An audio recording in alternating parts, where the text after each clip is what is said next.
Hello, my name is Stephen Brief from Autism Explained by Stephen Brief, and happy almost Halloween, everyone. Today I want to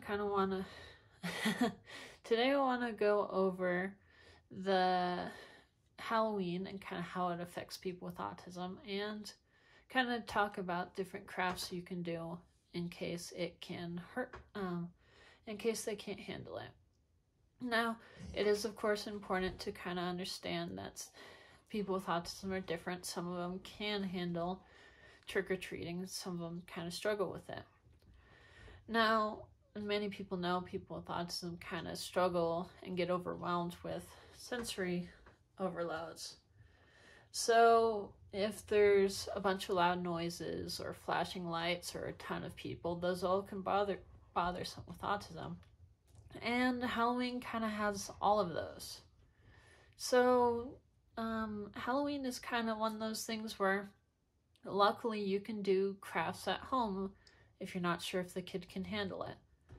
And now a lot of people put their Halloween decorations up a few days earlier. So if possible, you can always walk around the neighborhoods and kind of check what kind of route where you're going to go. So find out the route you're going to take for trick-or-treating, because you can go to the houses that are less scary and you can kind of map out where you want to walk your kids during Halloween, because all those flashing lights and loud noises and scary things can scare people with autism, and even if they're older and they're not scared, they can get overwhelmed with it.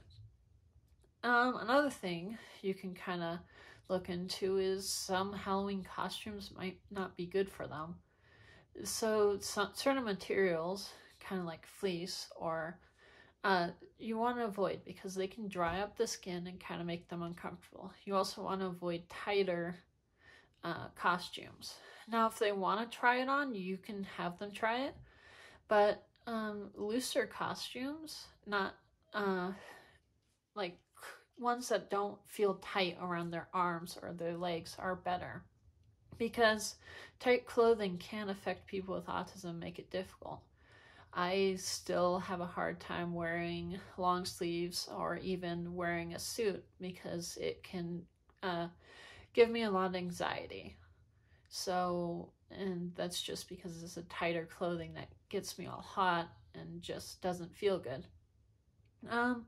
Other things is, if you, like Halloween, if you don't think the kid or the person will be able to kind of deal with the loud noises or flashing lights, you can even do Halloween stuff at home if you celebrate it. So you can choose to have them draw on a pumpkin and you can carve it, or you can do sensory things. You can do a ton of different crafts, baking. There's so much you can do at home to kind of give them some fun things to do. Also, one thing, kind of a personal experience that you might want to, now I think it would be still good for them to kind of choose their costume, but when I was a kid, I was made fun of because I wore a dinosaur costume in first grade. So maybe keeping in mind that the kid might be stressed because at school they wore their costume and someone made fun of them, because kids and people can be awful and you can be made fun of for about anything now. So if they might have a rough day, that might be something to keep in mind. Lastly is that there's a thing that's done in my state where I live, and it might be done in other states. I don't know if it's a national thing in that. But there's a thing called a Teal Pumpkin, which is where people put pumpkins that are the teal color, blue or green, however you see the color. But they put it on their front of their porch, and that means that they give out candy. Well, they give out toys instead of candy, or they give more options for people who might be allergic to chocolate, have allergies, or are on certain diets. Teal pumpkins are kind of something you want to look out for, because some neighbors put them up, and that's a pretty good indication that they're keeping an eye out. Well, not keeping an eye out, but they're making sure that they have options for kids that might be allergic to milk or chocolate, or might be on a gluten-free diet. So yeah, Like I said, there's a ton of crafts you can do. All you had to do is kind of Google search crafts, or baking is always fun. I love baking.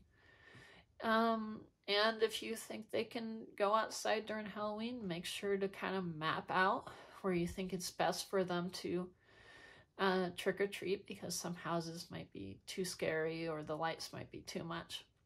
And so some other houses might just have pumpkins, and that might be better. So that's about it. Happy Halloween, and I hope you guys have a good day. Bye.